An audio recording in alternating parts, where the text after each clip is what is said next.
Baiklah, perkenalkan nama saya Feby Greciana Damanik, NIM 41931110 dari PSPMC 2019. Jadi di sini saya akan mempraktikkan two-way ANOVA dengan judul Pengaruh Model Pembelajaran dan Metode Belajar terhadap Ujian Akhir Siswa kelas 12. Nah, sebelumnya kita akan membahas apa itu ANOVA. ANOVA merupakan singkatan dari Analysis of Variance, adalah salah satu uji komparatif yang digunakan untuk menguji perbedaan min rata-rata data lebih dari dua kelompok. Ada dua jenis ANOVA, yaitu analisis varian satu faktor atau one-way ANOVA dan analisis varian dua faktor atau two-way ANOVA. Asumsi ANOVA ini yaitu sampel berasal dari kelompok yang independen, yang kedua varian antar kelompok harus homogen, dan yang ketiga nilai residual berdistribusi normal. Selanjutnya kita akan langsung mempraktikkan dalam aplikasi SPSS-nya.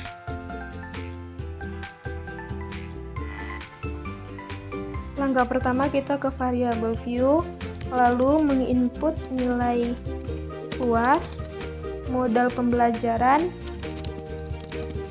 dan metode belajar ke kolom name.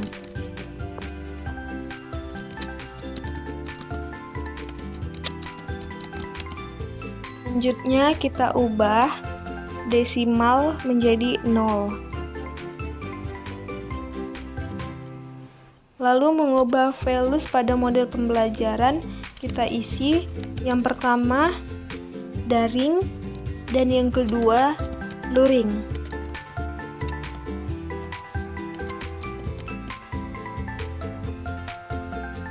Kita klik OK. Selanjutnya ke metode belajar, kita isi values-nya. Yang pertama diskusi, lalu kita add. Yang kedua demonstrasi, dan yang ketiga ceramah.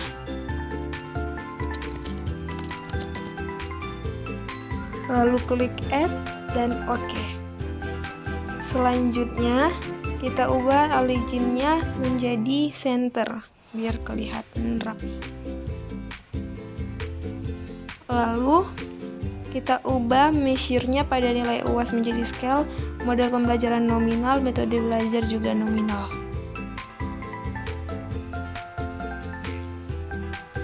Selanjutnya kita beralih ke data view dan kita input data ke dalam data view-nya.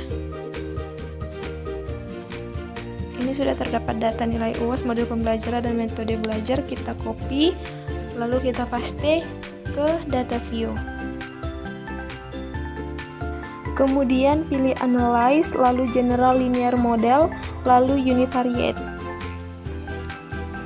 Setelah muncul kotak univariate, pindahkan nilai UAS ke dependent variable, lalu model pembelajaran dan metode belajar ke fixed factor S. Lalu kita pilih post hoc. Selanjutnya pindahkan metode belajar ke post hoc test 4. Lalu kita centang 2K dan continue. Selanjutnya kita pilih option dan centang descriptive statistik, lalu estimates of effect size dan homogeneity test. Lalu kita klik continue, lalu OK, maka akan muncul outputnya.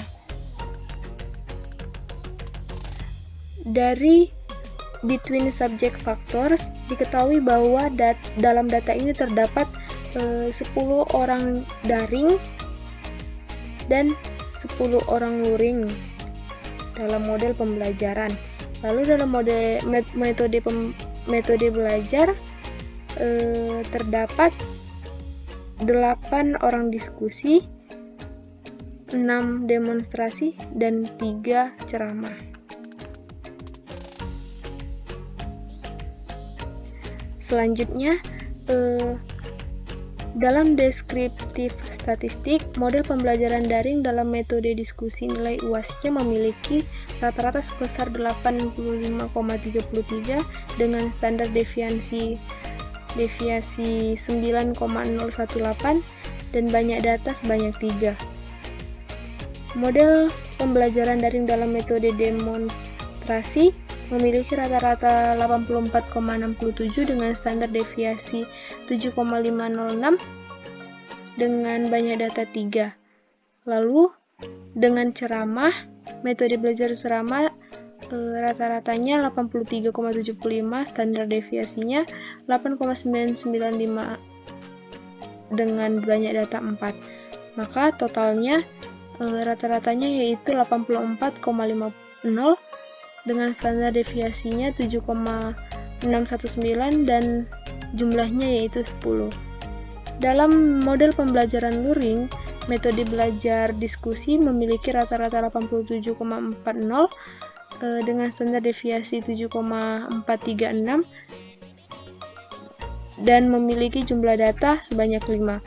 Lalu dengan metode belajar demonstrasi memiliki rata-rata 82,33 dan standar deviasi 6,351 dan banyak datanya sebanyak 3. Ceramah memiliki rata-rata 89,00, standar deviasinya 1,414 dan jumlah datanya 2. Maka totalnya itu memiliki rata-rata 86,20 dan standar deviasinya 6,426 dan jumlahnya yaitu 10. Maka totalnya dalam metode pembelajaran diskusi itu memiliki rata-rata 86,63 dengan standar deviasi 7,482 dan jumlahnya yaitu 8. Demonstrasi memiliki rata-rata 83,50 dengan standar deviasinya 6,348 dan jumlah datanya 6. Begitu juga dengan ceramah, totalnya itu memiliki rata-rata 85,50 dengan standar deviasinya 7,503 dengan jumlah 6. Lalu totalnya itu rata-rata yaitu 85,35 dengan standar deviasinya 6,915 dan jumlahnya yaitu 20.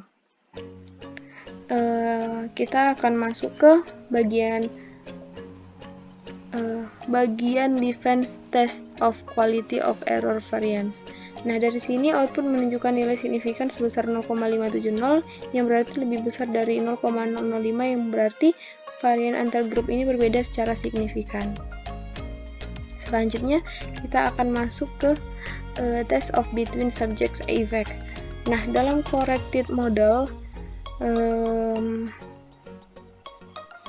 pengaruh semua variabel independen, model pembelajaran, metode belajar, dan interaksi model pembelajaran dengan metode belajar secara bersama-sama terhadap variabel dependen nilai UAS-nya. Apabila signifikan lebih kecil dari 0,05, maka berarti signifikan. Jadi dalam output ini signifikannya 0,908, maka tidak memiliki perbedaan yang signifikan. Kita lanjut ke interaksi. Nah, nilai perubahan variabel dependen tanpa perlu dipengaruhi keberadaan variabel independen, artinya tanpa ada pengaruh variabel independen. Nah, variabel dependen dapat berubah nilainya. Apabila signifikannya itu lebih kecil 0,05, maka signifikan. Nah, di sini dalam output ini kan 0,000, berarti interceptnya itu signifikan. Selanjutnya ke post-host test. Tabel 2K post-host ini digunakan untuk menilai kategori manakah dari variabel metode belajar yang memiliki perbedaan signifikan. Yang perbedaan signifikan ditandai dengan tanda bintang. Nah, dari tabel ini kan outputnya tidak ada tanda bintang kan, berarti tidak ada variabel yang memiliki perbedaan yang signifikan. Selanjutnya, homogeneous subsets. Nah, dari tabel ini didapat bahwa perbedaan min variabel ceramah dan demonstrasi adalah 85,50 dikurang 83,50. Nah, dapat 2. Lalu perbedaan min diskusi dan ceramah 1,13. Lalu perbedaan rata-rata diskusi dan demonstrasi 3,13. Selanjutnya dipilih metode belajar yang paling baik itu adalah metode diskusi. Lalu metode belajar yang kurang baik itu adalah metode ceramah. Baiklah, sekian dari saya. Saya ucapkan terima kasih.